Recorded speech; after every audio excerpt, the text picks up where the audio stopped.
Working Cows Podcast, episode 191. Welcome to the podcast that gives producers a platform to discuss and share paradigm-challenging practices. Practices that have increased the effectiveness of their operation and the joy that their families have received from this lifestyle.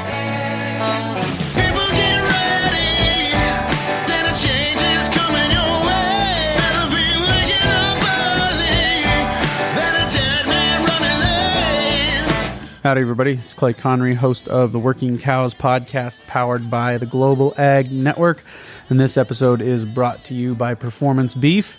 Really excited to talk today with Leann and Chelsey. They are from central North Dakota, running a cow-calf feedlot, backgrounding operation, also running a Purina feed dealership. And we're going to talk to them about leadership development in a corporate context and how that can benefit agricultural and ranching families, as well as kind of diversifying the operation and trying new things in order to continue to make room in an existing operation for more generations to be involved, as well as managing family dynamics in a multi-generational ranching operation. So really excited to be joined today by Leann and Chelsey.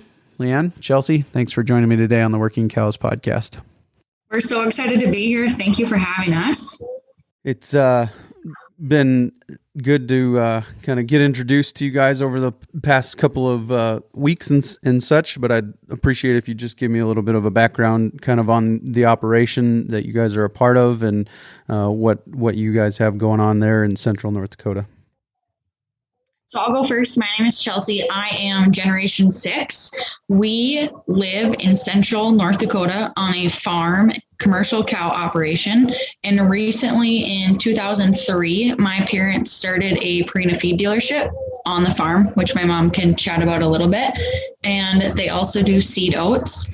At my house, my husband also runs a fencing supply company working with oil field well pipe and sucker rod. So we've got that going on the side. But otherwise, myself and my kids are here at the farm every day with Generation 5 and Generation 4. Very, very cool.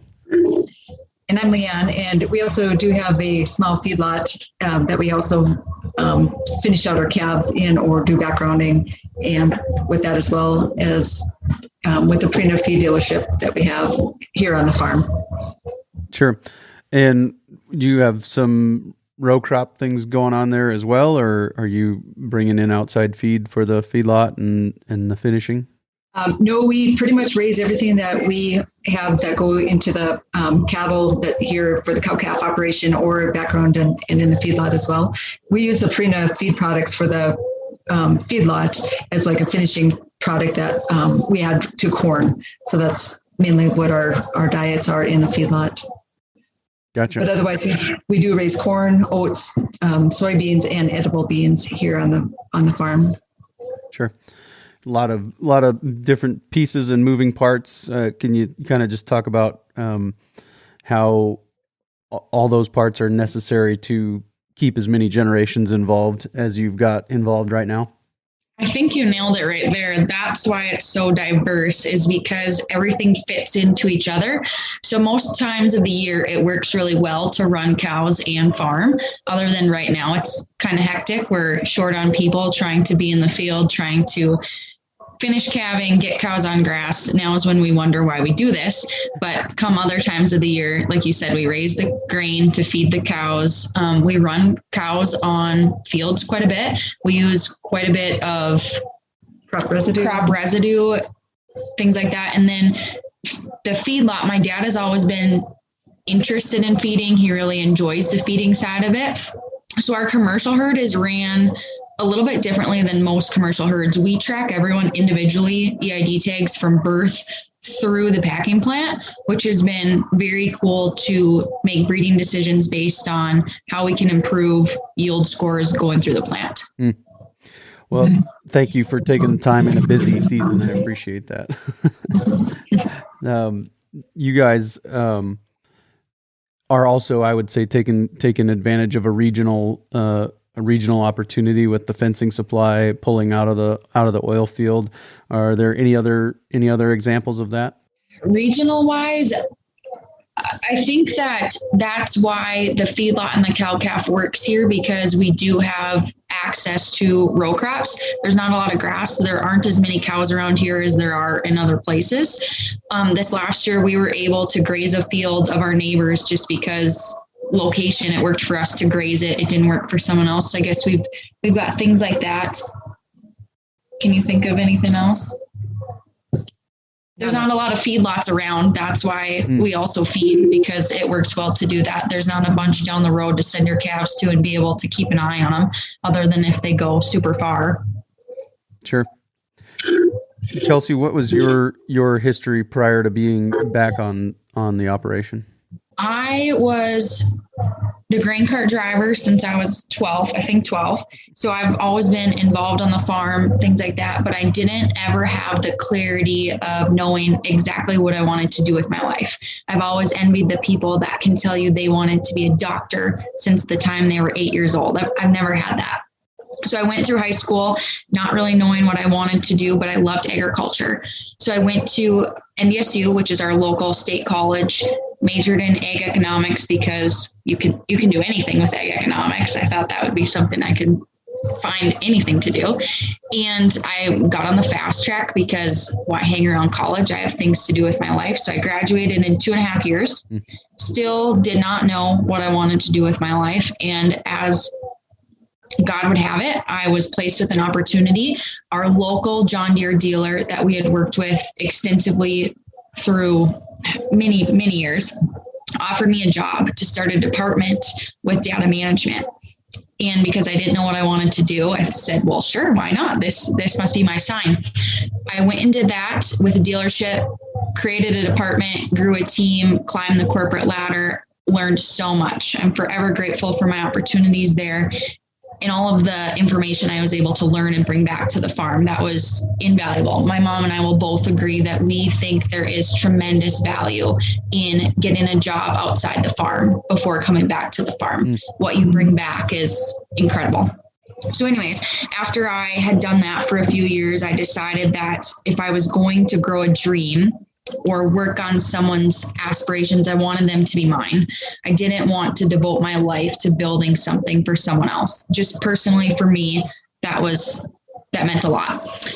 As time would have it and things working out, my grandpa and grandma decided to retire, and that gave me the opportunity to pick up more land, and I was able to buy more cows, enough to make a go of this full time without a job in town. And that's how I ended up here. Could you talk about your experience in the corporate context and maybe specifically focusing on leadership development or personnel management side of the business that you guys are currently engaged in? Was there any advantages that you feel like you gained through that experience? Definitely. I think the corporate structure has done a great job of setting up processes to develop great leaders. That's what they are made to do. And I benefited from that wholeheartedly. They took me and they let me grow. They watered the plant and gave me all the tools I needed to succeed. Like I said, I am forever grateful. The way that it was set up gave me a lot of insight into how businesses grow, how a big business needs to have people on your team. A lot of times at the farm, we just take on more because labor is hard to find. And that wasn't the case at corporate America. Corporate America is we can hire more people. We can train more people. We can grow our team and be successful that way, which is an eye opener. The opportunity to open my mind to different ways of doing things was another thing that I think that I brought back to the farm. Leann, what about your experience with that transition of Chelsey coming back? It's not all sunshine and rainbows. There's a lot of discussion and conversations that have to be had around roles and responsibilities, and then also what is the Chelsey's family's interest going forward? You know, the succession planning discussion and some of those things. Can you talk a little bit about how you guys approach that process?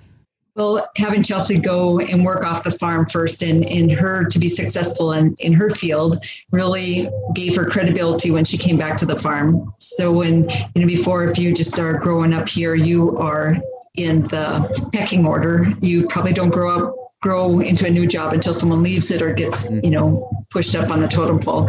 So her coming back, we saw the success that she had in the areas that she had done through John Deere, that we just turned it all over to her for any of the prescription for planting, for data management, things like that. So she was an expert at that already, and we just deferred to her for anything that she needed. She'd tell us what we needed to do or needed to have, and it was no question. So that part was probably helped that transition of coming back to the farm. The working together part? Working together has been, we always want to have our kids be good, strong leaders. Well, then that also comes with, you have to be good listeners as well, or good team players. And so we always think we are, but when we come at it from different directions, and sometimes it's like, well, we're going to do it this way because that's the way we've always done it. Mindset from one generation to the ones that are coming up is let's try this. It's something different. We've never tried it before. So there's sometimes a little bit of battle of wills, if you would, of just to see, to have that leap of faith to be able to try something different. So that's kind of been a work in progress on sometimes. And depending, part of it is you plant the seed, you throw an idea out there and then just let it sit for a bit, because then they mull it over and then comes about that maybe they think it's their idea after a while. So then it's easier to digest and be able to incorporate into the operation. So that part's been good. We also have one other son who is also back on the farm, and so we have two children. A third one is off pursuing his dreams elsewhere. But right now, so we have the two kids at home that definitely are vested in the farm, vested in, wanted to see it continue for the next generations, after us and after their kids, and to keep it ongoing. So to see that interest has been just amazing and heartwarming, and know that all the hard work that you're putting into this day in and day out has somebody who also has that vision. Can you give me, well, actually, let's go this direction first. Has the, to transition through this many generations and have the sixth generation currently there, has there always been a focus on doing whatever it takes to get that next generation, give that next generation the opportunity to come back, or has there been something else that's facilitated that process throughout the other generations? That's a good question that I haven't thought much about, but as you were asking it, I was thinking of the transitions between generations have been very, very different. Mm-hmm. Each generation has approached it in their own way, and none of them come to mind as that we have a process. It was just circumstance. And I would say that we can say we were some of the lucky ones. Mm-hmm. For the last two generations, it's been only one male in the family of the son taken over. So there hasn't been a challenge where, and at that time, no other, like the sisters were not interested in being active farming until like Chelsey came about. So for her to be active in the farm from a young age and have the interest and drive to want it to continue and be successful, that was an eye opener for. Which is now probably becoming the norm. More dads and daughters are farming together, not just, sons and fathers. So that has been something else that is probably generation is, more opportunities now for girls than probably have been in the past. Could you give me an example of something new? You mentioned kind of planting that seed and giving it time to maybe it becomes their idea to try something new. Could you give me an example of something new that you've implemented recently or in the past during this generational transition? Well, even like just recently that being able to use a neighboring field, of someone's, before it would be like, it's not ours, it's not fenced, those kind of things, those hurdles that we probably put in our mind, things that could be easily overcome. So just throwing that seed out, like, well, what if they would let us, probably graze that afterwards to see, unless they were going to come in and probably put corn stover up on it. It was a cornfield. And they said, well, they're probably going to do that. Well, let's just probably give them a call and ask them. It was just kind of throwing that out, and we just kind of let it sit. And then it so happened, it's kind of like serendipity, something, all of a sudden we ran into him, and where it was just like, yeah, what you going to do? Are you going to bail that up? And he said, oh, no, I'm not. And he said, well, would you be interested if we could be able to, run some cows on it? Sure. So that kind of thing was one of those things that we sometimes don't always ask the question. And there's probably more opportunities out there if we would just, keep stepping forward and asking questions or throwing the ball out there and trying something new like that. I'm glad you mentioned it, because I think more often than not, it's tiny little ideas. It's shifts or pivots in how we're doing things rather than a huge change. It's just one tiny thing after another tiny thing, and then that turns into big change. Mm-hmm. Who's the one usually throwing out the new ideas? I think everyone. Right. Yeah, everyone has new ideas. Everyone has a different perspective, which is really interesting on two fronts. So it's great because everyone has a new perspective. It's challenging because then you have to sell your idea to many different perspectives. Mm-hmm. What's the context for those conversations? Is it around the dinner table, or is it are there some meetings that happen in an office somewhere where those discussions happen? We're very informal.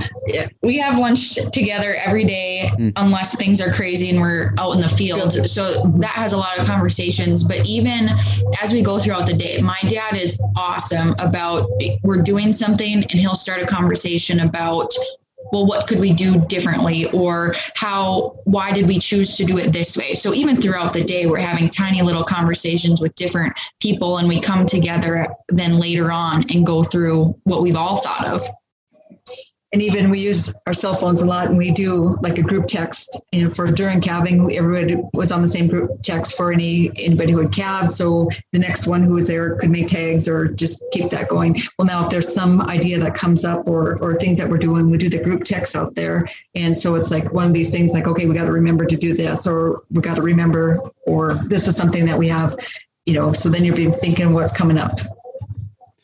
That's a good transition. Can you give me some other examples of technology that you guys have been implementing that have kind of helped with the ongoing success of the operation?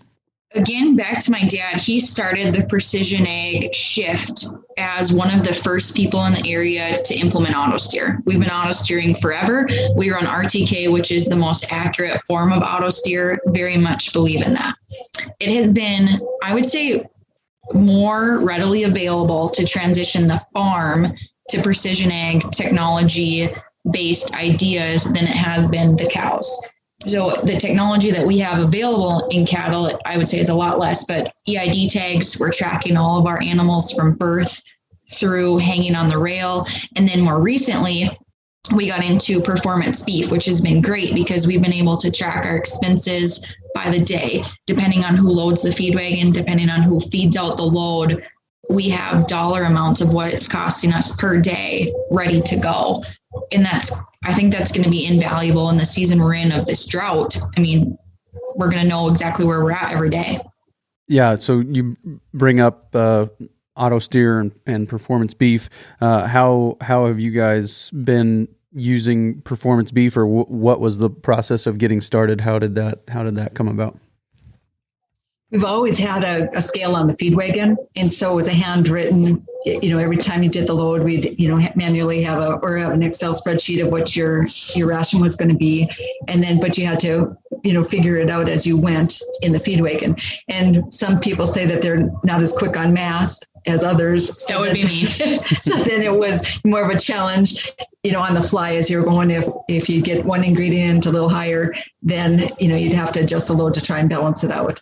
So that was kind of one thing when we came up, had Chelsey had found performance beef and Dad found it. Oh, sorry. Yes, we were at a trade show. Sorry about that. And he had seen it and thought it would be, he hates double entry and wanted to make it simpler and easier, and to see that you can run it off your phone or an iPad and see where you're at all times was just something that really intrigued him, and wanted to streamline the operation. He's a reports guy. So when they showed him that you could run reports quickly like that, he was all about it. Yeah, I remember when I talked to Dane Cooper on episode 140 of the Working Cows podcast about performance beef. I think he was the one who mentioned some of the things that they've seen happen on different operations is kind of a gamification, like who can get closer on loading ingredients to, to the actual recipe and those things. And you guys mentioned, or Chelsey, you mentioned earlier about how corporate structures kind of say, well, we can hire people, we can train people. I have to guess that that performance beef is also helping in that regard with kind of some of those issues of training people who are going to be doing the feeding and making it easier, kind of flattening that learning curve a little bit. 100%. And even if the learning curve is not flattened, at least we know where we're at. At least we know what was fed instead of a guess or somebody writing down a number that wasn't maybe the number just to make the load look better. Sure. Yeah. And what are some of the other areas that you guys have? You mentioned the feeding and the finishing and some of those things. Have you seen a better use of or better performance on those animals through the process of using performance beef and getting that measurement and knowing where you're at, and just kind of has it improved your guys's performance from a financial perspective, do you feel on the feedlot side of things? I think we're doing a much better job of getting a balanced ration. Before, when we were just doing our own numbers, putting it in there. We also do it when we feed a TMR, we're using the performance beef in there too, not just like in the feedlot. And so originally our feedlot, when we had started with Purina, we were doing more of concentrates and self-fed creep feeders in the feedlot for finishing our cattle, even doing the grow and ration. And so now we've transitioned to more of a TMR just for cost savings on, as corn prices are high and things like that, we were going back to more of a TMR and growing the cattle out that way and using more crop residue just to cheapen up our rations. So now we can track where now we can definitely see the difference between that self-fed program and on like more corn based diet of all concentrates to this TMR, and it's, cheaper on one. You like the look better of the other, so we can have some flexibility of knowing like, okay, how long do we want to grow them out on a TMR? When do we want to put them on the finishing ration, maybe with concentrate, just to see that, and just the ease and flexibility that we have now, we can, quantify it through this performance beef. And I'd like to add, when we're doing the self-fed program, we'll use the sheets option in performance beef. So I was entering in all of our meal tickets. And before that, we would say, the TMR is cheaper than self-fed. We agree that self-fed is more expensive, but the labor, we just don't have the labor to do it. So through the summer, it was awesome to keep cattle on self-feeders because we could take care of them once a week instead of once a day. Or through the winter when it was storming, we could focus on the cows and the calves would take care of themselves, stay on feed on the creep feeders. But having performance beef, all that information, it was easier to see, okay, it wasn't worth the money at this point, like dollars and cents right in front of us. Yeah. How are you guys using it in your primary role, primary feed wagon drivers? How are you using that performance beef in that way? So performance beef for us is run through the feed wagon because we have a loader operator and a feed wagon driver. We do not load ourselves. All of our inputs are throughout the farm, and that just hasn't been something we've been able to get set up. So I guess the person that runs the wagon is the one running the app, and then they go out to feed and come back. and that has seemed to work really well for us. We run it differently. My mom runs it through the iPad with no cellular service. She syncs it up before she leaves, and then when she's done, syncs it back up, and that seemed to work just fine. I like using my phone, so it's updated as we go, and it works for both of us. There's kind of some options there depending on who's running it and how they use it. It works for whoever and how they want to use it. Exactly. Anything else that you wanted to say regarding Performance Beef and how you guys have continued to use it, or how are you guys using, or is the EID functionality up and running in Performance Beef yet? We have not used that. In 2019, the fall of 19, we had epic moisture, and it created a disaster in the feedlot, a disaster just everywhere for us. So we ended up sending our calves south in 2019. And then again in 20, we wanted to send a batch down that was healthy and not set up for disaster, just to see how they would do not here. So we're actually not feeding as many calves as we normally would these last 2 years. So I think once we get back into this calf crop, we'll be able to use that feature more. Can you talk a little bit about some of the tracking that you guys are doing as far as within the herd, and you were talking, I think, about sire pairing with specific mates for the for performance in the feedlot and performance on the rail, and some of those things. Are how are you guys approaching that, and what are some of the tools that you guys are using there? Because we are able to send to the packer ourselves, we got the data back on our yield grades and our ribeye sizes, which are our two main drivers for breeding decisions. We need to grow our ribeyes and we need to decrease our yield grade. So what we're doing is buying bulls based on those two things first, not weaning weight, not maternal quality. Those two are our top two. And it's coming around very slowly, but it is coming. We're starting to see the needle move, which has been really exciting, because those are metrics that are definitely measurable. And I would say maybe more consistent than a weaning weight. We don't have the weather play such a factor or timing play a factor.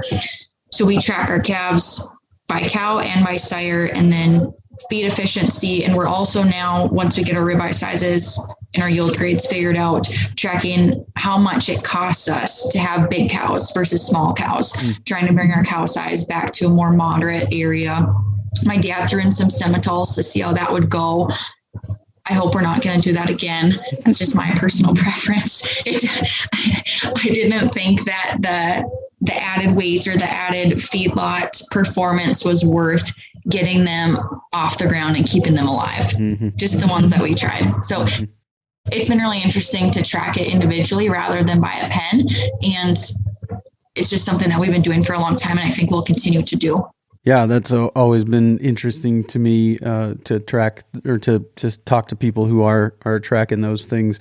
What are you thinking as far as cow size and some of those things?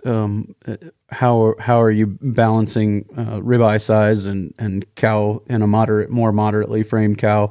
Kind of how long do you envision that transition taking?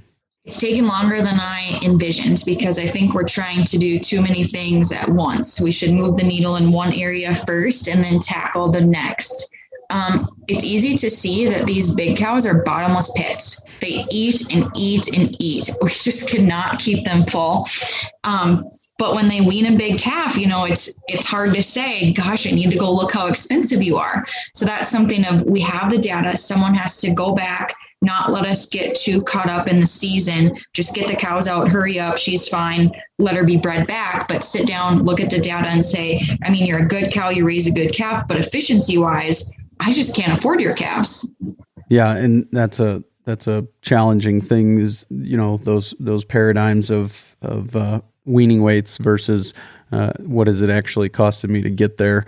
What do you think it's going to take to examine that, just taking the time to sit down and look at the numbers as a group, or is there something more that's going to have to happen? We have a mammoth of an Excel spreadsheet, mammoth.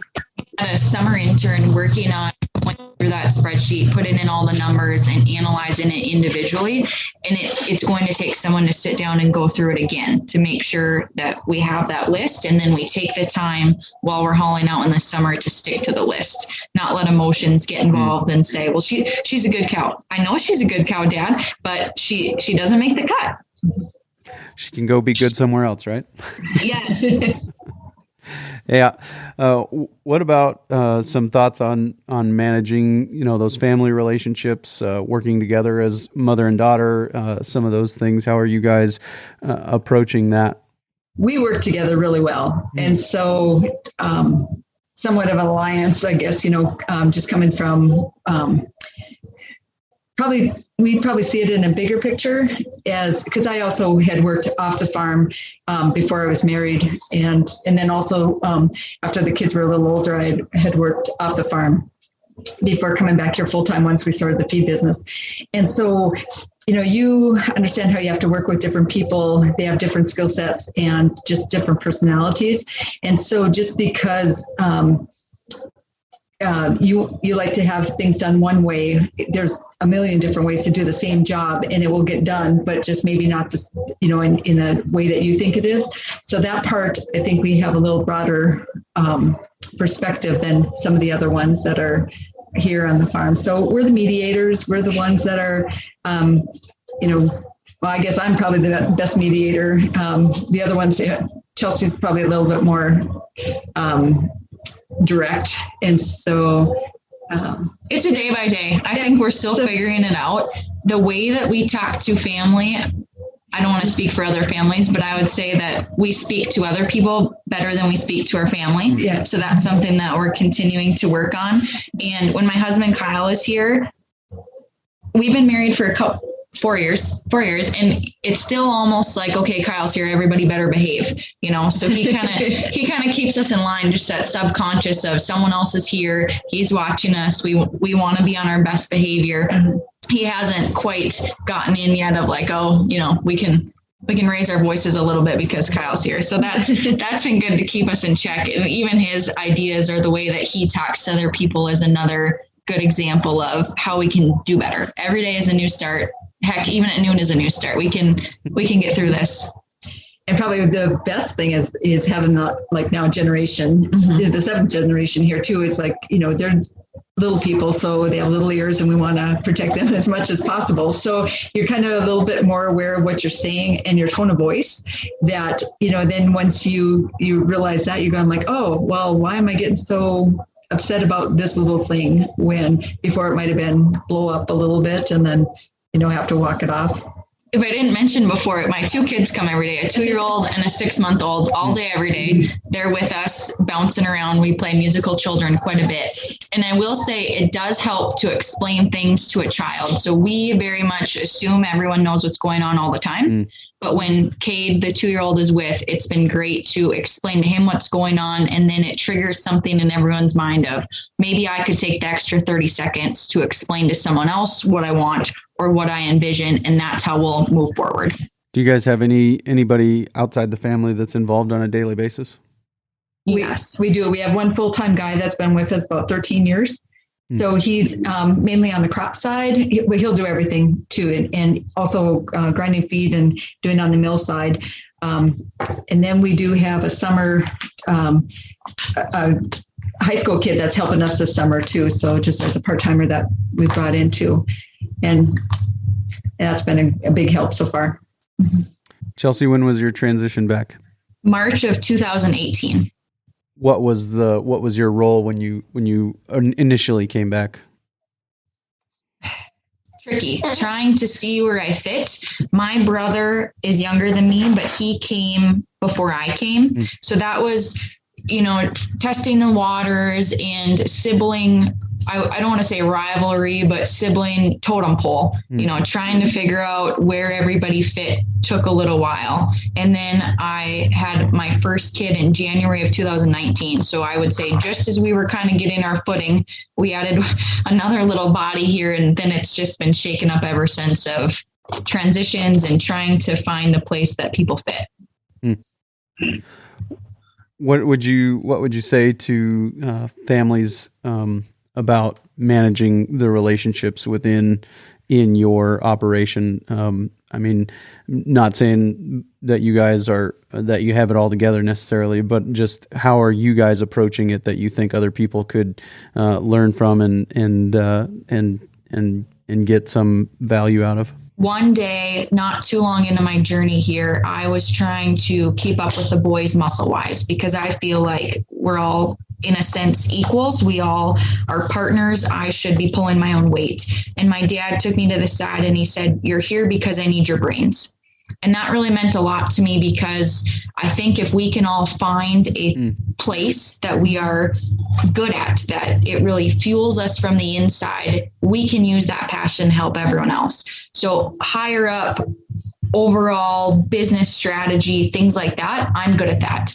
My brother is good at equipment, making things work, hands-on things. If something breaks, I'm not going to fix it, but Colton can fix it. And just trying to balance where everyone's strengths are and respecting those strengths and move forward that way. We got another Schafer, or I guess probably Erdmann. Yeah, another generation joining the show. So appreciate that. I got 4 kids myself.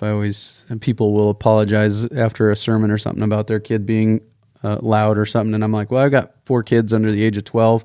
I'm pretty much uninterruptible at this point. So what do you think about other people thinking of returning to the farm? I think of some of those pieces that you've dropped recently on this episode, just about finding your niche and finding where you fit is a good piece. But do you have anything else for young people thinking of returning to the farm?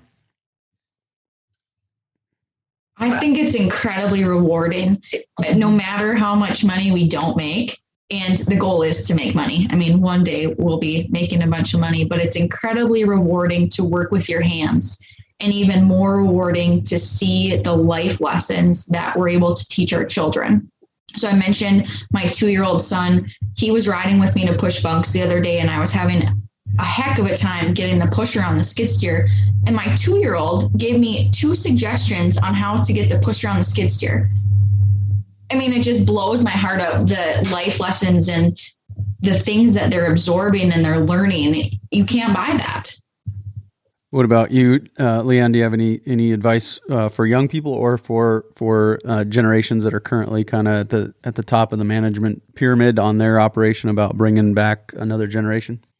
I do think that everybody should have the opportunity to be a part of agriculture and having to have employees, because once you have employees and you have a whole different perspective of how people are and how you want to be treated. So I think that's been a really good learning curve for us, is to have others work with us. And then also once you have people here that have that same passion, so many more ideas just are opening up, and so many opportunities open up that you can expand in different directions, but yet still for the good of the whole. So just last night, my husband was talking about, with agriculture being as challenging as it is, that we're always reliant on the markets. We're reliant on the weather. Everything is, so much out of our control, and we just have to do the best job that we can do.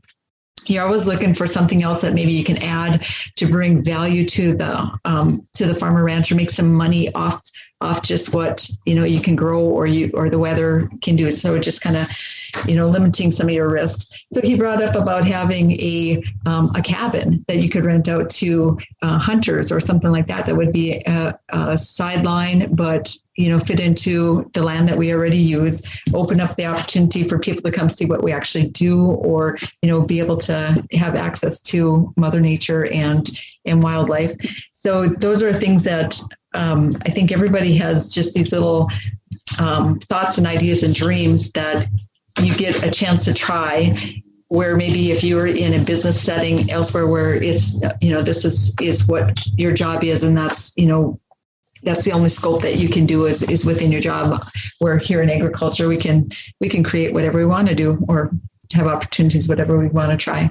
What do you think the future of your operation looks like? Any other changes or new ideas that you're considering on the horizon? I really want to get to the place of this being run as a business first and a lifestyle second. I love this place more than anything. And I think we would do better if we could separate it more so that we could have boundaries of the work for the week is done. My dad would always say that we're never done. There's always more work. And it's been quite a balance to raise a family that way. So I envision us growing to the point where it can self-automate a little bit, that the train can still move forward without us being behind the conductor seat 24/7. Yeah, Ranching for Profit has some helpful, and actually I think it's just from the E-Myth, the book, the E-Myth Revisited, where they talk about, are you an employee? Are you self-employed? Are you a business owner? Or are you an investor? And I see you guys shaking your heads. So I think you're thinking along those lines, but those are some helpful categories to think about. Are you self-employed? Do you just own a job, or are you a business owner? Can you leave for, a period of time? And I think ultimately the E-Myth outlines leaving for like a year, and the job keeps, or the business keeps running, but we got to start somewhere. So that's I think a healthy thing to start working towards, and I appreciate you guys' time today. Do you have any advice for producers who are thinking of using performance beef as we wrap up? Were there any challenges that you guys had to overcome? Any hurdles that you had to overcome to get started with it? I think it was fairly straightforward once we got our ration set up. It's the little things like when we want to change things. I was more intimidated about changing anything. I'd always set up a new ration each time. So I had multiple rations if we, tweaked on something. And now after just probably this last year, it's easy to go in and make some changes, adjustments. It's like, for one, we would use some grain in there, went from oats to corn screenings to things like that. I would have set up a new ration each time in the past, and now it's just changes in the system. Your dollars and cents, come with that once you've made that change. So it probably on my side, just I was holding back on letting the performance beef do its job like it's set up to do, where there's so much more we can get out of it than what I think I've allowed it to do for us. Anything from you in that regard, Chelsey? Yes, I would add that you open it up and it seems like a lot, and it's simple on one hand, but it's powerful on the other hand. So take off as much as you can handle right now and keep building. Do not get intimidated. You'll grow into it, and you'll be extremely happy that you gave it a chance. Very good. Well, I appreciate you guys' time today. Really, really appreciate you taking the time in a busy season and getting it squeezed into your schedule. So thank you guys so much for joining me today. Thank you. Thank you. Real good stuff there. Really excited next week again to be joined by Elaine Fraze. She is a great asset to agriculture, and she's been doing a lot of real good work, writing books on the topic of succession planning and managing people relationships in our businesses. And we're going to talk to her about that next week. And I'm really looking forward to that. So join us again real soon for another episode of the Working Cows Podcast.